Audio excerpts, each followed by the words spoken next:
મિત્રો એડવોકેટ સંજય પંડિત આપનું હાર્દિક સ્વાગત કરે છે।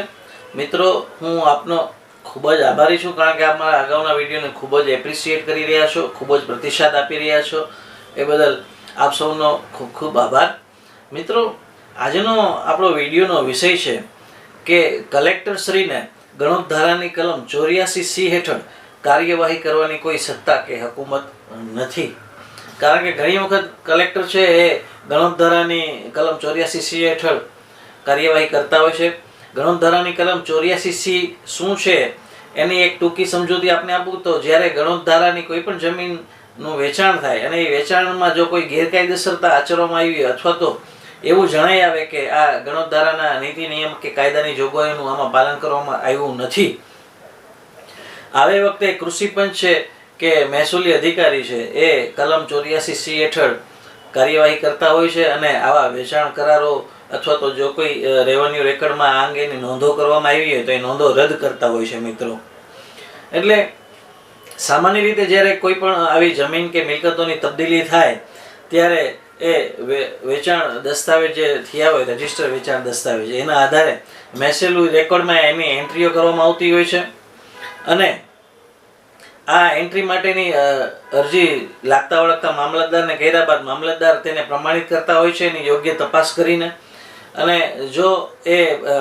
યોગ્ય તપાસમાં એવું લાગે કે આમાં કોઈ વાંધો કે તકરાર આવ્યા છે તો આવી જે એન્ટ્રી છે એને તકરારી એન્ટ્રી તરીકે એમાં એની નોંધ કરવામાં આવે છે અને ત્યારબાદ આ તકરાર કે વાંધાનું નિવારણ આવે ત્યારબાદ એની એન્ટ્રી છે એ પ્રમાણિત કરવામાં આવતી હોય છે। મિત્રો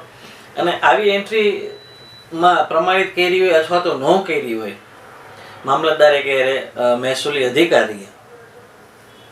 એ જો હુકમથી પક્ષકાર નારાજ થાય તો પછી 60 દિવસની અંદર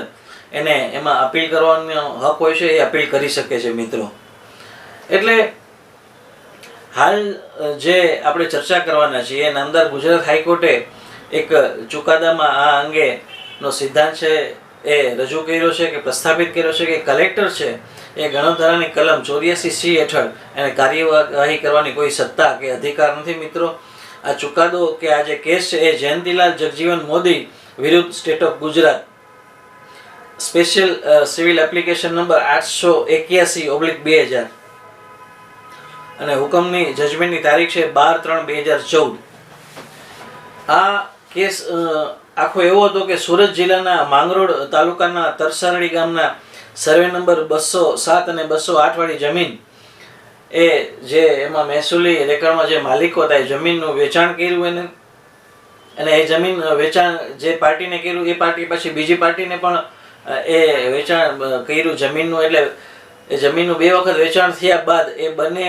વેચાણની એન્ટ્રી છે એ ગામના દફતરે એટલે કે મહેસૂલી અધિકારીની એની એન્ટ્રી છે એની નોંધ છે એમાં કરવામાં આવી, નોંધ પાડવામાં આવી। આ નોંધ છે એ નોંધ રદ કરવા માટે થઈને ડેપ્યુટી કલેક્ટર ઓલપાડ પ્રાંતના એને સુઓ મોટો પ્રોસિડિંગ ચાલુ કર્યા પોતાની સત્તા વાપરીને અને એ નોંધો રદ કરવા માટે થઈ અને એને કાર્યવાહી શરૂ કરી, પરંતુ ડેપ્યુટી કલેક્ટરને આવી જેને કહેવાય કે આવા કેસમાં કે આવી મેટરોમાં કોઈ નિર્ણય કરવાની હકુમત નહોતી, એટલે એને આખું પ્રકરણ છે એ સુરત કલેક્ટરશ્રીને મોકલવામાં આવ્યું અને સુરત કલેક્ટરશ્રીએ આ પક્ષકારોને નોટિસ કરી અને પક્ષકારોને સાંભળ્યા બાદ પક્ષકારોને ગણોત ધારાની કલમ 2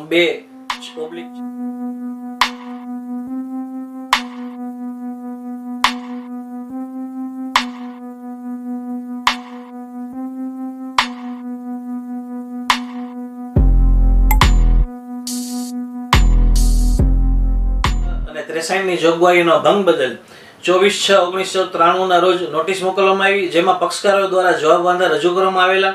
આ કામે સુરત કલેક્ટરે 21/1/1994 રોજ હુકમ કરી નોંધ નંબર 31/18 રદ કરેલ અને તેમજ અરજદારની તરફેણમાં પાડવામાં આવેલ નોંધ 31/64 ને પણ રદ જાહેર કરેલ। તેમજ સુરત કલેક્ટર દ્વારા માંગરોળના મામલતદાર અને કૃષિ પંચને ગણોત ધારાની કલમ 84C હેઠળ કાર્યવાહી શરૂ કરવાની સૂચના આપી। એટલે મિત્રો આમાં આખા કેસમાં કલેક્ટર દ્વારા છે આ બંને એન્ટ્રીઓ જે પાડવામાં આવી હતી વેચાણ કર્યા બાદ જે રેવન્યુ રેકર્ડમાં, આ બંને એન્ટ્રીઓ છે એ રદ કરવામાં આવી એટલે રદ કરી એટલે બંને પક્ષકારો છે, આ જે પક્ષકારો છે 2 એન્ટ્રી રદ થઈ, એને અપીલ કરી SSRDમાં, અગ્ર સચિવ મહેસૂલ વિભાગમાં, અને અગ્ર સચિવ મહેસૂલ વિભાગે પણ આ જે કલેક્ટરનો હુકમ છે એ માન્ય રાખ્યો અને એમાં કલેક્ટરના હુકમને ફેરવવામાં આવ્યો નહીં. ત્યારબાદ આ SSRDના હુકમને નામદાર ગુજરાત હાઈકોર્ટમાં પડકારવામાં આવ્યો અને નામદાર ગુજરાત હાઈકોર્ટે પોતાના ચુકાદામાં જે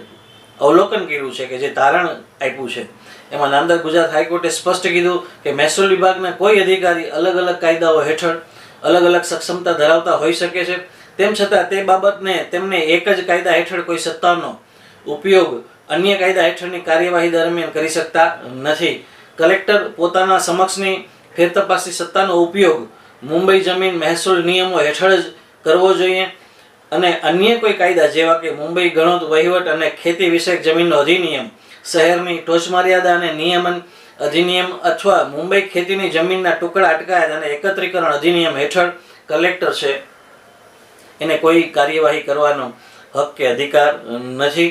આથી વધુ પણ નામદાર ગુજરાત હાઈકોર્ટે આમાં એવું પણ કીધું કે શરૂઆતની નોંધને પ્રમાણિત કરતા મામલતદારના હુકમની તારીખ પછી 60 દિવસ પછી કોઈ અપીલ આમાં દાખલ કરવામાં નહોતી આવી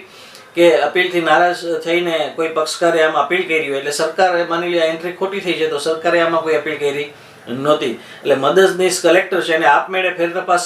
પોતે ચાલુ કરી હતી અને જ્યાં સુધી નિયમ 108 હેઠળ કાર્યવાહી કે જે RTSની કાર્યવાહી તરીકે પ્રખ્યાત છે તેનો પ્રશ્ન છે ત્યાં સુધી એ બાબત સારી રીતે પ્રસ્થાપિત છે કે મહેસૂલી રેકોર્ડમાં પાડવામાં આવેલ નોંધો પ્રાથમિક રૂપે મહેસૂલની દ્રષ્ટિએ મહત્વ ધરાવે છે અને તે કોઈ ટાઇટલનું સર્જન કરતી નથી. એટલે નામદાર ગુજરાત હાઈકોર્ટે એવું પણ કીધું કે રેવન્યુ રેકોર્ડમાં જે કોઈ પણ એન્ટ્રીઓ પાડવામાં આવે છે એ માત્ર મહેસૂલ કોની પાસેથી કે કયા પક્ષકાર પાસેથી ઉઘરાવવાનું હોય છે એ જ નક્કી કરતી હોય છે, એમાં કોઈ એ ટાઇટલ કે માલિકીનું સર્જન કરતી નથી આવી એન્ટ્રીઓ. આવા ફેરફારો એ ટાઇટલના દસ્તાવેજો અથવા સક્ષમ સત્તાવાળા દ્વારા વિશેષ કાયદા હેઠળ પસાર હુકમોને અનુસરવાનું હોય છે. ટૂંકમાં આ આખા પ્રકરણમાં નામદાર ગુજરાત હાઈકોર્ટે એ સિદ્ધાંત પ્રસ્થાપિત કર્યો કે કલેક્ટરને ગણોત ધારાની કલમ 84C હેઠળ કાર્યવાહી કરવાની કોઈ સત્તા કે અધિકાર નથી. આવી સત્તા છે કૃષિ પંચ અથવા તો મહેસૂલ વિભાગને છે, એના દ્વારા જ એટલે કે મામલતદાર દ્વારા જ આવી કાર્યવાહીઓ કરી શકાય છે. મિત્રો, હું આશા રાખું છું કે આ વિડીયો આપને પસંદ આવ્યો હશે અને આપને આ જો વિડીયો પસંદ આવ્યો તો આપના ગ્રુપમાં જરૂર શેર કરજો. બીજું, આપ આ જો મારો વિડીયો પ્રથમ વખત જોતા હો તો મારી YouTube ચેનલ એડવોકેટ સંજય પંડિતને સબસ્ક્રાઇબ કરવાનું અને લાઇક કરવાનું ભૂલશો નહીં. આ ચુકાદા કે જજમેન્ટની PDF છે, એમાં ડિસ્ક્રિપ્શનમાં એની લિંક મૂકેલી છે, જેથી કરીને કોઈને આ ચુકાદો જોવો હોય, વાંચવો હોય, મેળવવો હોય તો એની પ્રિન્ટ છે એ PDF મેળવી શકે. ફરી પાછો નજીકના ભવિષ્યમાં નવા કોઈ લીગલ ઇસ્યુ કે નવા વિડીયો સાથે આપની સમક્ષ રજૂ થઈશ. ત્યાં સુધી મને રજા આપશો. પોતાનું ખૂબ જ ધ્યાન રાખજો. Take care. જય હિન્દ.